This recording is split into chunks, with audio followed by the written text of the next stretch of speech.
unstoppable, unstoppable, unstoppable, unstoppable. Hello, everyone. This is Megan Farrell again with Unstoppable, and I'm here with my good friend Shawn Kaplan here. Today, he's going to come shed his light and value on all the knowledge that he has to offer, and we're just so excited to have you guys tune in to another podcast episode.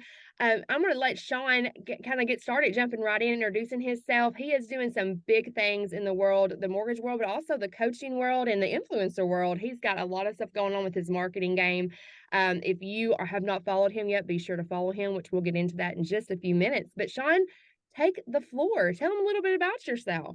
Well, thank you. I appreciate that. You could have said pretty much anything, and I would just go along with it. And I'm really, really honored to be here and what you're doing with Unstoppable Woman. So I'm excited to talk more about that too. So yeah, my name's Shawn. I live here in the area. I've been in the Tennessee area for almost 30 years now. As you can tell from my voice, moved down from New England when I was a kid. I was 13 years old. I have a wife and two girls. We live in Nolensville, Tennessee. We live out on a farm out there, and not a working farm or anything, but I grew up on a dairy farm in Vermont. So we recently just built our farmhouse and finally moved in it a couple of months ago.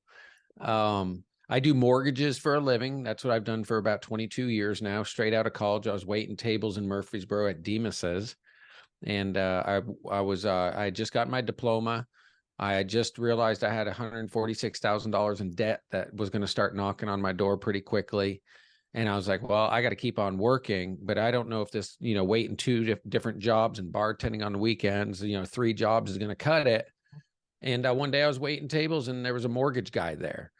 And long story short, he said, hey, you should come on out, talk to me. I'll, tell you what mortgages are. And I went out there and had lunch with him, and he kind of showed me the business. And I liked it because it showed an entrepreneurial spirit.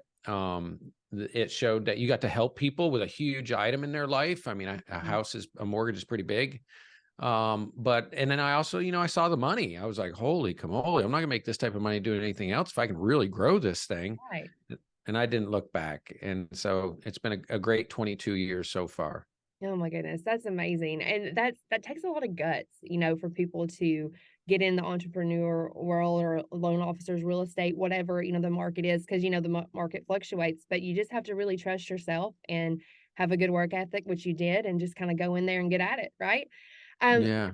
My question for you would be, okay, so you were telling a little bit about your college days and stuff like that. What made you have the courage, I guess, to kind of take that leap and say, this is what I'm going to do? And it's up to my work ethic. It's up to my hard work, how I obviously sell myself to people. What was that kind of spin for you to do that? That's a really good question.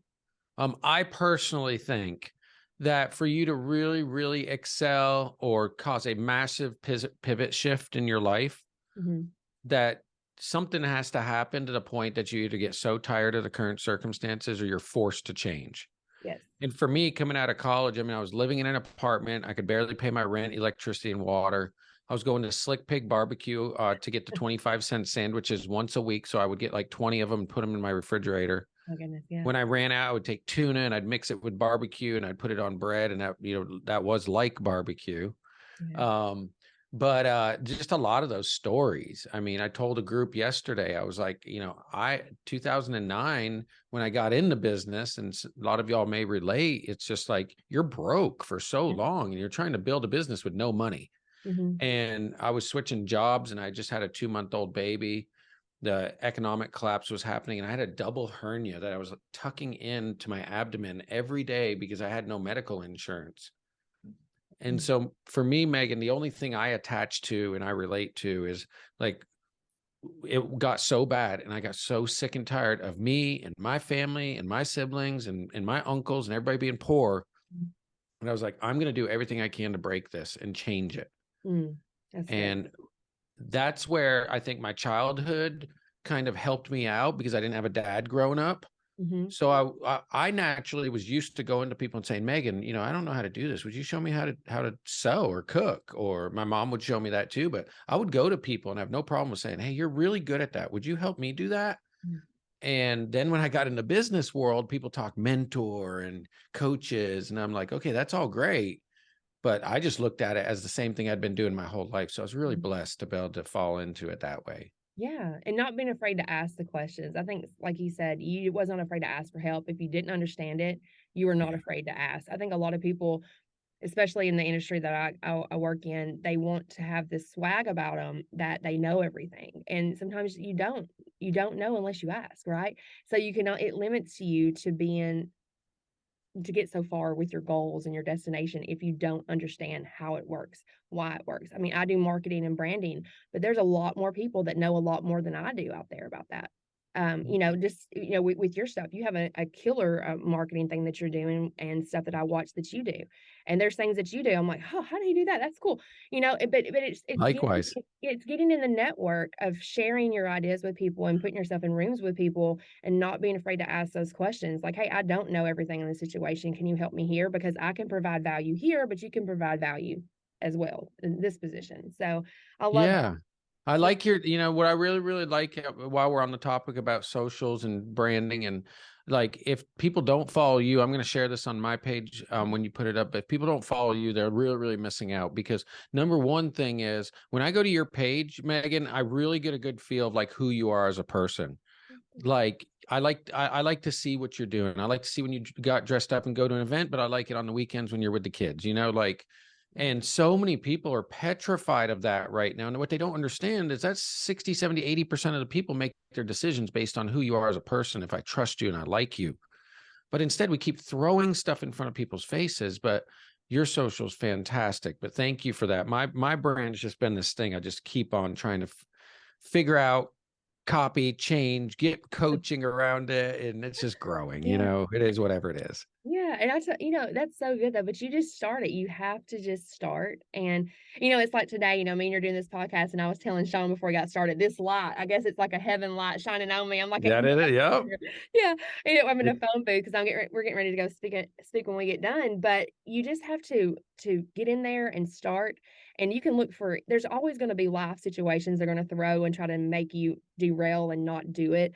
I know you probably see this with a lot of people you coach too. They start and they don't start seeing their results immediately, or they get discouraged because like their views or their followers are down. And I'm like, it doesn't matter. Remember why you started, the message that you're trying to get out to help people, and you're going to be fine, because you're going to have high days, you're going to have low days in any business that you do. So That's that's right. Commit to the long run. that's right. Commit to being I spoke to the Realtor Justin. The title was Be an Active Participant versus a Bench Warmer. Yes. Active participant doesn't mean that you're going to be a superstar. Right. And I talked about how I sat the bench almost every single basketball, every single baseball game in high school, but I just was always like, give me the bag, coach. What can I do? Can I go? I'll go get that ball. And then in the championship game, our second baseman got hurt. And I heard, like, I still hear it like to this day, it was Kaplan. And I was like, what? I didn't know what was going on. And I got to go in the game. I caught one ball. I got one out.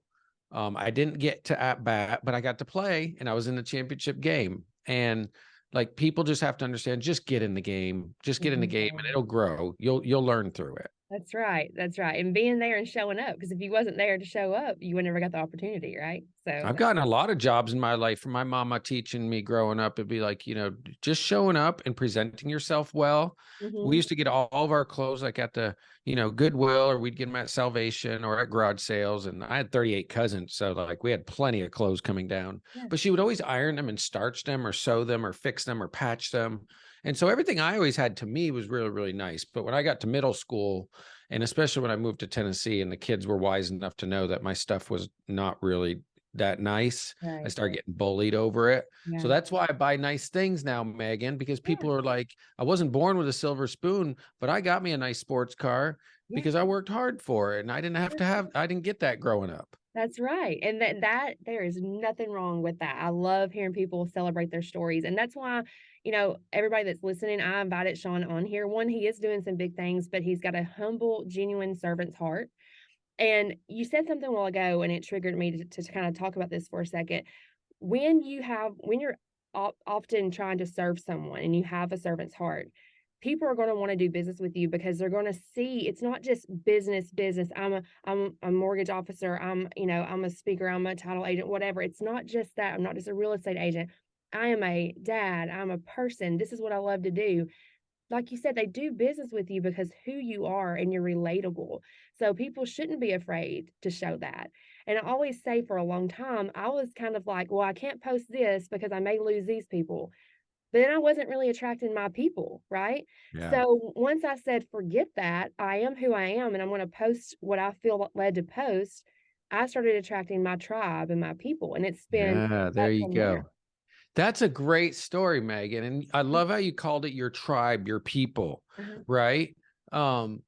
First, let me say, like, I don't want to share a bunch of my personal life. I'm actually an introvert. I'd rather sit in a deer stand for 8 hours than to talk to a group of people. But Right. but I have those moments. I told Brad Lee this. I Mhm. was like, I have those moments. I just want to get on and I just want to do business. I want to light people up. It's grind time. But Right. then I have to stop myself and realize that's probably not why people really relate to me. What they really relate to is the fact that I have kids. I like dogs. I'm married. I'm trying to be better. Right. I bring value. But you called it tribe. Mhm. I want to share a story real quick. Growing up, when you don't have a parent, when you're raised by a single parent, the child is always second guessing every time somebody new comes into that life. So for me, there was a lot of different guys, and I thought I never knew who was going to end up being my stepfather. All I knew is I wanted him to show me how to play baseball. Oh, I want you to show me how to, woodwork. There was always something. And when those people leave you, you start developing this thing of like, well, hey, people are going to leave you, right?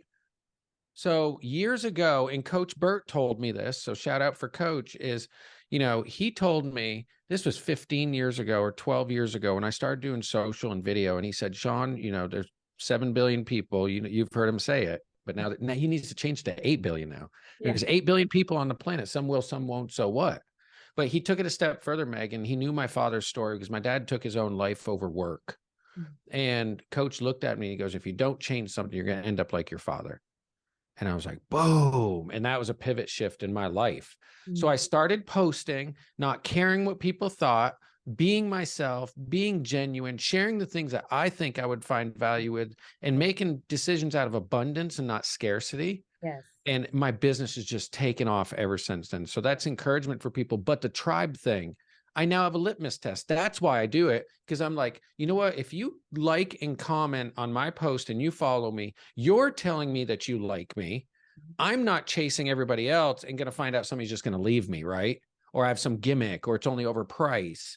And so your tribe, your filter is your Instagram feed, your algorithm. Because if they don't like you, they just don't follow you. Volume. Yeah. And that's okay. I mean, Right. that's what I had to understand. Like, being a born people pleaser and an empath or whatever you want to call it, like I would just read the room, feel the room, and I would feel everything. And I had to just stop and be like, okay, wait a minute. The ones that I'm supposed to help, I'm going to help. And then I've had to also learn too, Shawn, that, you know, I may be a seed planter. I may plant a seed in somebody's life and I may never see it harvest, but at least I planted the seed. And I think a lot of people don't see that. They want that instant gratification because that's the world that we live in. But you got to remember, again, goes back to why you started, who you're trying to help, and you are making a difference, even if you don't see it in return at that moment. So that's it. I tell folks I'm not a religious man, but I'm a praying man and I'm a believing man. And Mhm. one verse that, whether you're a believer or not, I think it's a great verse, but Yeah, I have it over here. And it's Hebrews 11:1 because it talks about how you got the confidence assurance of the things seen and unseen. And absolutely. every time something happens, I tell myself, okay, am I making this decision out of abundance or scarcity? I Mm, want to make it out of abundance. And when I do, it may mean me not even getting a deal.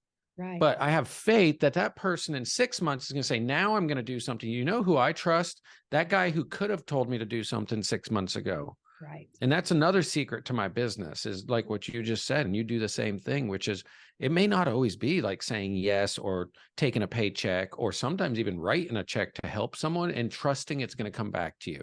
Absolutely. But being an empath, Megan, I'm sure you can relate. I've also got stomped on over that. It's like you give people money, you try to help people, you try to coach them. You cannot lead the horse to water. And I'm learning that lesson the hard way too. I am not going to bring my light down. I'm not going to dim my light to make somebody else feel comfortable. Yes. I'm going to Good. shine bright, and I hope I unconsciously liberate them to shine brighter. And I've Absolutely. had to learn that lesson the hard way. Hmm. Yeah, I think we all have had that situation, and you just come with life wisdom. That comes with wisdom that you can pass on to your children one day, but they're going to have to figure it out themselves as well. But one thing that you said, that you even said that Coach Burt said to you, like, you don't want to end up like your father. There's so many people, and especially in a small town. I'm from a small town, and it's like, well, it's always been done this way, or that's how my mom did it, or dad did it, and that's all we're ever going to be good for. You can be a generational curse breaker. You can be that person that breaks that for your family. Absolutely. And it sounds like that's exactly what you did. You said, I'm not going to take this path. I'm not going to sit here and settle for paycheck to paycheck. I want bigger things for me and my family. Not only that, because if I have more things, I can help more people. Yeah, And that absolutely. is how I feel as well. Like, I love to get in there and be around big thinking people, Shawn, because that gets what coach says, prey drive activated, right? That gets it activated, wants to go. And I want to go and do things, flying on a jet, going and eating out. It makes you want to be around that kind of lifestyle, not to be like, oh, look at me, I've got all this money. It's like, I No. can help more people now. I can We've provide got to for break them. that curse. Yes. That's the curse Yes. we got to break in today's society with this thing that good things and good people and nice stuff is bad. Yes. If we want good results, if we want good health, if we want a good marriage, if we want to, buy nice things, if we want to be wealthy, if we want to take my family on a cruise on all of them because they've never been able to go, we should all be cheering for each other for that. Because what is the opposite of that?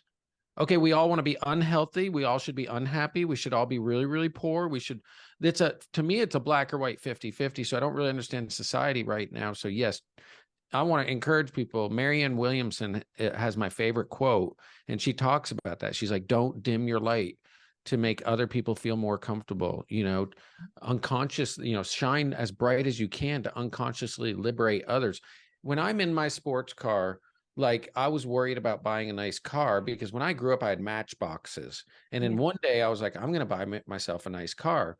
And, I bought it and I was so worried about what everybody would think. And you know what? The people that get me and know me and like me and trust me, they all say, I know how hard you've worked. Good for you. And they cheer for you. And that's also a litmus test because then I can see the people that aren't. Well, what'd you need that for? Did you have mortgage business might be good. Those are all right over here, whether they're passive aggressive or you're just a hater. Yeah. But it's like, great, awesome. But we should be able to need those things in society. We need to work on that. Oh yeah, I think so too. I think that it's been implanted in our head so much. We've got to break that cycle or thinking in our minds as well. That is so good. And a lot of women that I coach, a lot of women. Obviously, I do a lot of things for Unstoppable Women, and I want to get into your nonprofit and what you do as well. But a lot of mine is just childhood trauma that they've been through, or daddy issues, dad not being there, mom not being there, somebody not being there, and them trying to fill the void. And if they can just get a hold of somebody to speak life into them and to say, you're not a victim, forgiveness is not acceptance. What happened to you wasn't right. But get out of the loop of the cycle and do something. And sometimes they just need somebody for, like you said, that word, that belief in them to trigger that, to get them going on that path. But let's talk a little bit about your nonprofit. I know that you've got one. Can you kind of tell everybody about it and what it is? Yeah. So, my nonprofit is the Coffee Drop Project. And the Coffee Drop Project was born from a conversation that I was having with a good friend. Yeah. And I was asking about a mobile food pantry that was being done at that time in Murfreesboro at Greenhouse Ministries. Yeah. And I had said, hey, what is that tractor trailer truck full of food that feeds 200-300, family people that come out to get groceries? What's that truck cost? And he's like, $3,000. And I was like, surprisingly, Megan, I was like, that didn't seem as much as what I thought it would be. Yeah. Oh, exactly.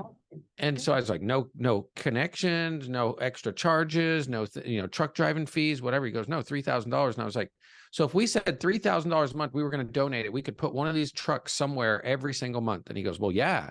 And I said, well, why don't we just ask people to give up 1 cup of coffee a month? We were at Just Love Coffee. No offense, Just Love. I love the Webb family, but they're great people. But I was like, man, this thing's $5. Yeah. I was like, if everybody would give up 1 cup on auto donation per month, me and Jennifer will match it. Awesome. And it took off. And so we are now in our 7th year. We were doing them every single month for almost 7 years. We just recently changed. We're going through, some realignment of it. But the moral of the story is we've given away over 2.5 million pounds of food. We've fed over 600,000 families in Tennessee. And when I say we, I mean the partner agencies did it. Absolutely. Second Harvest did it. All we did was gather the funds and pay for it. But what they do is they bring a mobile a tractor trailer truck out once a month to an area nonprofit that has mobile pantries, and people can come through and get 2 to 3 weeks worth of groceries What a in blessing. addition to what maybe they're getting from assistance, from the state or the government. And that was near and dear to my heart because me and my mom and my sister, when my dad died, my sister was 6 months old. We would go to the food shelf in the pantry. And so that's our mission. It's called the Coffee Drop Project. Give it up, just one cup. Yeah, that is awesome, guys. Y'all got to check this out and be a part of this for sure. That is amazing for sure. The coffee drop. That is awesome. Well, I wanted to, I know we had a lot to talk about on there, but I wanted to make sure we plug that as well because that is such a good mission that you guys are doing. And so many people think it's so hard to do a nonprofit. It's not. Just get out there and do something. Do something to raise money. I know kids that have car washes that sell cookies that they give to a mission like yours or Amelia's Closet in Murfreesboro, things like that. There's just And tons go of serve too. Like yes. if you're a real estate team or a real estate brokerage, or if you're in an office out there, call up Second Harvest. You can often go down into the warehouse and work as a team throughout the week. On the weekends, the best part about the Coffee Drop Project for me is, yes, people get the resources they need. But I'll tell you, Megan, when you're sitting there and you see a mommy and a daddy and they bring their kids, they're 4, 5, 6, 7, 8 years old, and they are helping someone load a shopping cart and helping someone push the shopping cart around and saying, hey, how are you doing? What's your name? That makes my heart warm because people are seeing the hands and feet of Jesus versus just hearing people preach. Absolutely. And that's a special time because now we're teaching our kids also to serve for future generations. That's right. That's right. I always tell people there's a tagline that I would have to use. It would be to leave people better than you found them. It is so important and we all can do it. Yeah, So good. That's so good. we can do it for sure. But well, I know that you've got a busy day ahead of you. My last question I want to ask you today, because there's just so much that you can share, and I'm trying to condense it and try to make it as impactful for you listeners as possible. You got to follow his stuff. We'll get to that in just a minute. If somebody was a young kid like you, they're getting out of college, or let's just say they're older and they're starting over in life, they don't feel like they're in their place or they found their niche, what would be your advice to them today? 2 things that I would do immediately that changed my business, changed my life, and if I would have known sooner, would have given me a lot faster growth pattern. I would not be where I'm at. I would be way, way further ahead. One is you should try to see 15 people face to face per week and talk about your business or what you're doing or what you're building or what you're trying to raise funds for or what you're trying to invite people to, whatever it is, 15 a week. You should try to break bread with 5 people a week. Now that's breakfast, lunch, or dinner. That's golf, wine, cocktail, whatever, something on the weekends, but it's more quality time. You should do that 5 times a week with people. And I believe you should send 10 thank you cards, handwritten thank you cards per week. So that's the old school side. You do those 3 things every week for 52 weeks, you'll be very successful. I love that. But the flip side, the other side would be the other 50% should go towards building your brand and building your socials, building your content, build out who you are.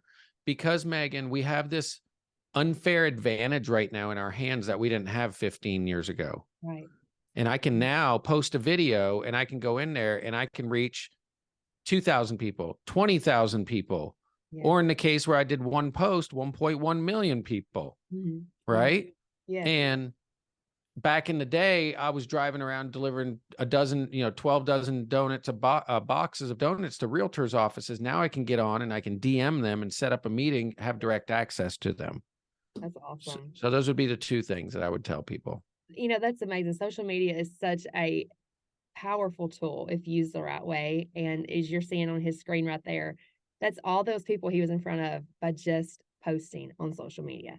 Carve out time. People are like, I don't have time for social media. You are selling yourself short. Why not? It's a lot of this is free stuff at your hands. There is stuff that you can do to enhance it. But how can they find you while we're on here? If they haven't followed you yet, I know a lot of my listeners do follow you already, but how can they find you? The best thing to do is to go to my Instagram that's here, been on my page, the Shawn Kaplan.